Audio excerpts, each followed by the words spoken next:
Right, so after the last video, I've discovered that if I lean in, then the audio quality is better than when I lean out. So I'll make sure I don't lean out too much. But look at this handsome face. It's Slate.com going after Joe Rogan because he talks about things they don't like. Oh, it's a hard life, Slate.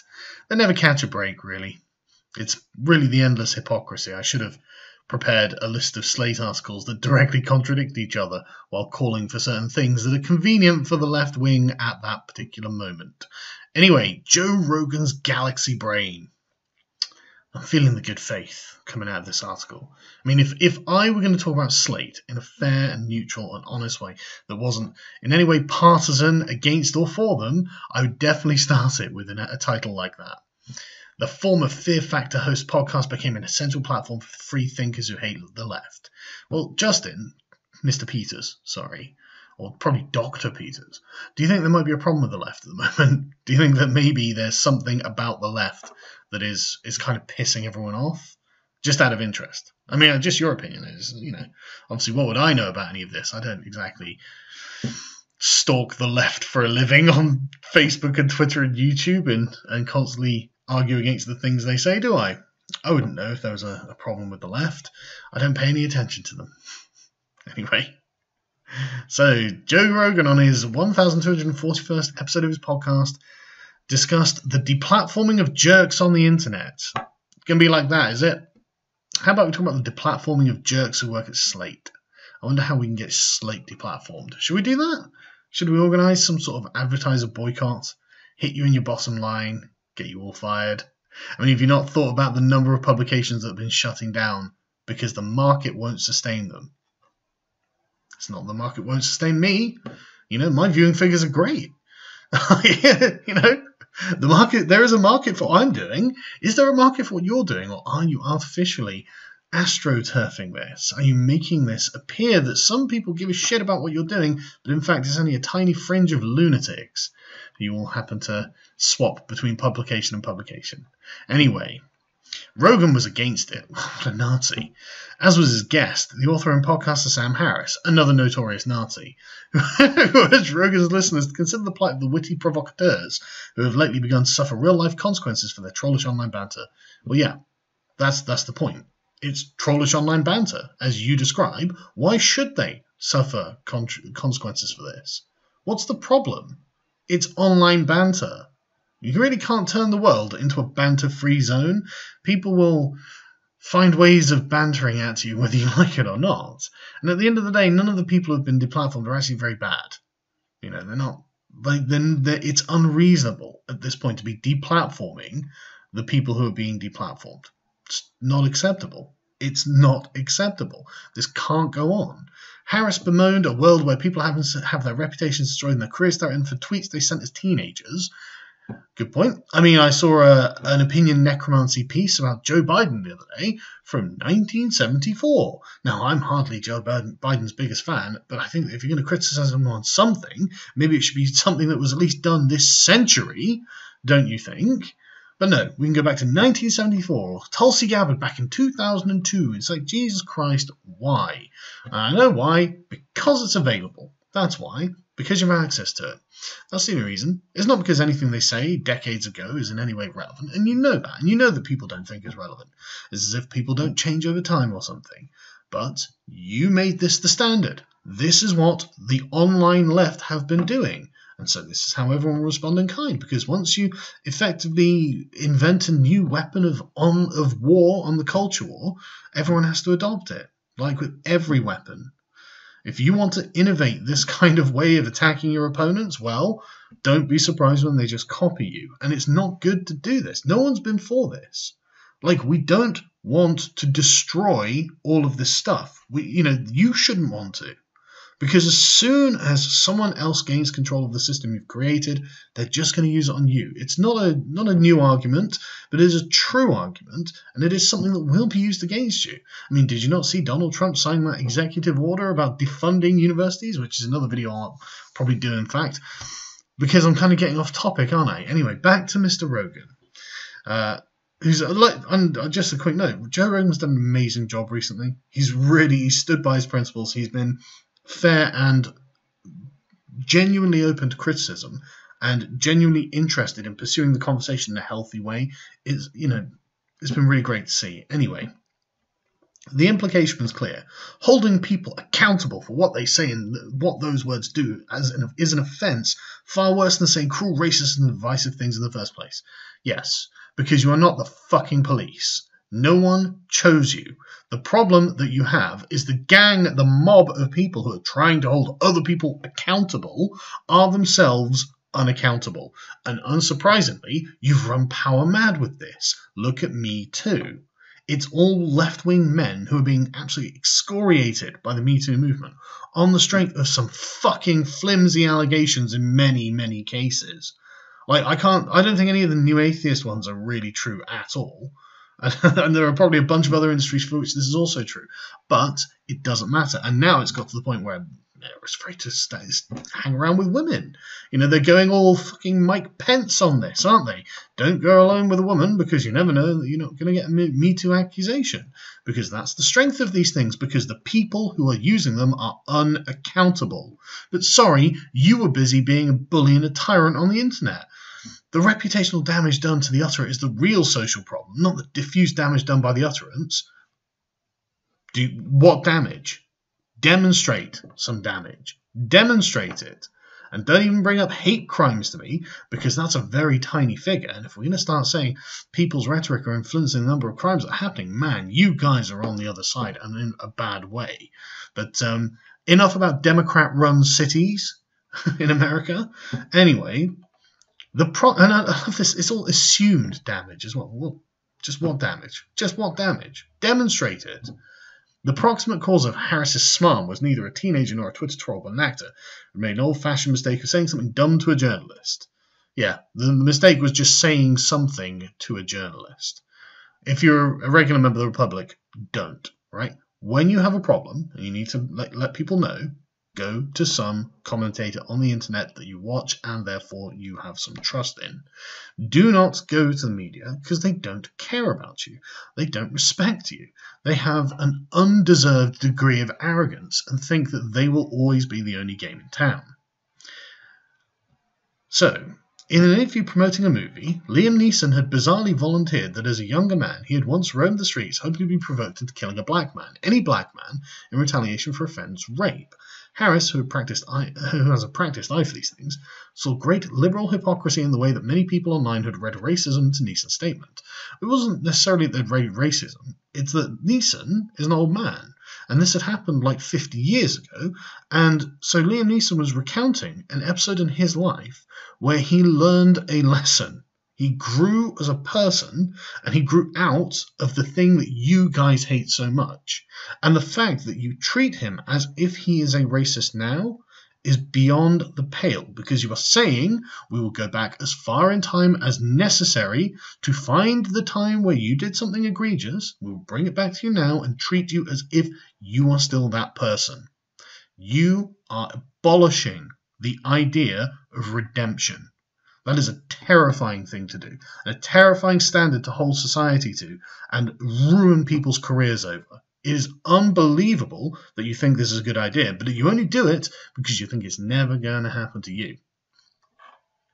The irony here, for me, is that you have progressives on the far left who receive a disclosure like Liam Neeson's. Again, he was trying to be candid and open and show something of himself. It's really disgusting the way that and it was left-wing activists that have done this. They just want to see him burned alive, right? Exactly. Can you even imagine? These same people, he mused, have as a genuine ethical norm the rehabilitation of murderers and paedophiles. there are worse people, It was a flimsy argument. Not really. There's nothing flimsy about that argument, but not as flimsy as the point Rogan made next. Dude, you are providing nothing of substance here. Well, they're constantly holding those two contradictions, right? I mean, here's another one. Women's rights and the support of the hijab. I mean, what's going on there? How do you do that? Don't be Islamophobic, but also support women's rights and gay rights. An obvious contradiction that the progressive left will not deal with. They will simply kick that can down the road, no matter how many people suffer in the process. A flawed, limited understanding of what the hijab means in Muslim culture leads to broad allegation of liberal hypocrisy. How do ladies in Iran feel about it? How do they feel about it? I mean, you can say that this, do they have a flawed, limited understanding of being forced to wear the hijab? What about other women in other countries where they're forced to wear things even worse? And do they have a flawed, limited understanding? Or do you, the white Western man, liberal, progressive, hipster-bearded, presumably, do you have the real understanding? And they just don't understand that they're not actually being oppressed by their hijabs and their burqas. They're being empowered by them. A spurious comparison of two different types of societal offences would lead to the implication that liberals believe racially charged language is an offence worse than murder. I mean, you do treat it really, really as if it's the worst thing that's ever happened, as if it's physical violence done to someone, when it's not. And all of these people could just get over it, which is what essentially a lot of people's political problems come down to, which goes to show how great the West is. But according to you, the West is an imperialist, oppressive, white supremacist, capitalist patriarchy that needs to be destroyed. I'll bet. Anyway, welcome to the Joe Rogan Experience, one of the most popular podcasts in the world, where shaky premises, really, inevitably lead to sweeping conclusions. You mean things that are true lead people to conclude things that are probably true. Where there's always time for endless discussion of truly exasperating ideas, you mean things you don't agree with, and where the worst thing that you can do is not give a white guy a second chance. Not give someone a second chance, and the fact that you single out white people is a demonstration of the problem of your worldview. You seem to think white people deserve to not be given a second chance. It's not a bad thing. And it's like, no, everyone deserves to have a second chance if they sincerely mean it. What's wrong with you people? So anyway, obviously he whines about Sam Harris, blah, blah, blah, blah, blah. The podcast isn't just popular, it's becoming politically important. He hosted Andrew Yang, writer for Colette, all of these people who have been woke on the regressive left, because Joe's woke on them, because they're coming for him, like in this. And obviously we get to the Tim Pool interview. So this is literally just him whining about this, and I'm not even going to go through the rest of it. I'm just sick of the way that, I mean, literally every single thing is just negative. Every single thing about this is everyone's wrong but me. Nobody on earth has a point. Like, we are living in the dumbest period of American history. Really? You've probably got more educated people than ever in all of human history. How is it the dumbest period if a bunch of university students are fucking it up? Good question, right? Where our centering institutions have been destabilized. By who? Our governing social norms seem unenforceable. Well, on who? I mean, the social norms that Americans have always been governed by are the ones that the Republicans want. The Democrats are the ones who are the radicals. Do you not listen to the radically far left wing of the Democratic Party that's eating alive the rest of it? Don't you listen to them? Do you think the social norm of persecuting someone for saying something 20 years ago is old? Do you think that we do that? Do you think they had the facility to do that? That is an invention of the internet. Twitter mobs weren't possible before Twitter, you monkey. Of course, and our fast food restaurants routinely insult one another on Twitter. Who cares? Into this breach have stepped myriad articulate charlatans, see, already negative, agro-provocateurs and other confident dullards who seek to capitalize on the end of authority by using the internet to proclaim their own truths. You must necessarily believe truth to be relative to be on your political persuasion. You have to believe that. So there's nothing less true about their truths, is there? But more importantly, why are you treating these people this way? What are you doing? Like, I don't know that you're a charlatan, an agro-provocateur, a confident dullard. I think you're a partisan, because you seem to obviously be a partisan. You don't know. I bet you do not know nearly enough about the other people to claim they're charlatans or any of the other things you call them. But this is the dialogue that you're creating when you do this. Like people are like, oh, why are you so angry at people? Well, no, you know, this is why I insult people sometimes, because they deserve it. But the thing is, politics isn't about technical expertise. That's not what it's about. So you can sit there and you can appeal to the expertise of the people that you think should be in charge. But if they're not speaking to the real world experiences of the people who make up the majority of voters, then what are you going to do? What are you going to do? How are they fit to govern if they don't understand the lives of the people that they would purport to govern over? Like, I don't know how else to describe it. But these grifters, fucking grifters. The market wouldn't support what you're selling. You understand, right? Like, the market does not support this kind of far left politics and the sort of volume it's in. It's because you're all kind of specialized in certain ways. But anyway, the president of the United States. The president of the United States is a grifter. How? How can you say that? Like, you're sat there whining that the institutions don't have legitimacy, and you're saying the president is a grifter. Like, do you listen to yourself? I mean, there's literally, our institutions have been destabilized, but our president's a grifter. Unbelievable. Literally 2 different paragraphs. So yeah, he goes on and on and on and on and on and on, whining about his guests. If you don't like his guests, don't watch. Joe isn't a politically correct kind of guy. I mean, he's not a rude guy or anything like me, but he's not politically correct. He's not interested in following a party line. He's interested in having interesting conversations. And he does. Joe's interviewed some fascinating people that I didn't know and addressed some really interesting and important topics. And he does it with an open mind. He's really good at what he's doing, which is why he's really popular. And you guys are just wild with anger about it, aren't you? You're not happy at all. I mean, look at this. Just look at how much this goes on. Just so angry. I just sit there talking over, scrolling through this. And you whining about the numbers. You whining about, like, all of the stuff. So we finally get to the end, right? Inevitably, like a mad scientist trying to desperately appease the monster of his own creation, as in his audience disliking Jack Dorsey, right? Rogan gave in to his listeners. What do you mean gave in? He's having a political conversation with the owner of a major social media network that every world leader's on. Why would you think that his listeners would not represent like a straw poll of the public and public opinion on Twitter?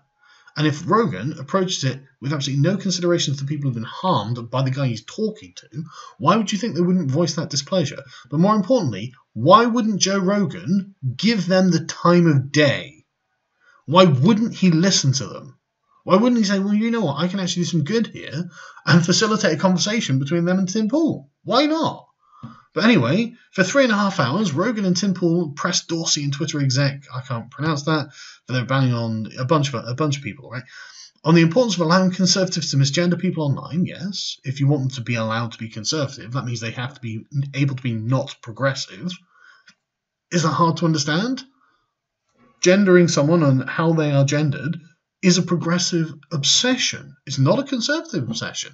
They don't talk about how we can define gender all day, every day. Maybe they did in past eras, but they certainly don't talk about it all that much now. They've just got kind of antiquated notions of gender from your perspective. Well, that's their culture. The injustice of permabanning right-wing trolls. Again, we're coming back to your we can never rehabilitate anyone attitude, which unsurprisingly has left you with a vast number of people out in the wilderness. And anti-intellectual intellectuals, you mean people who don't agree with you, but are smart, to whom Rogan is indebted for his late career success. It was a tough interview, though one unlikely to be appreciated outside the Breitbart set. Amazing. That's just really goes to show your bias. Finally, we saw the third eye adorning Rogan's mug on his podcast art really sees fear. Really. Well, I am very glad that Joe Rogan is doing what he's doing. I think he's doing a very fine job. I am very glad that the left-wing media is in a current state of continual decline. You earned it.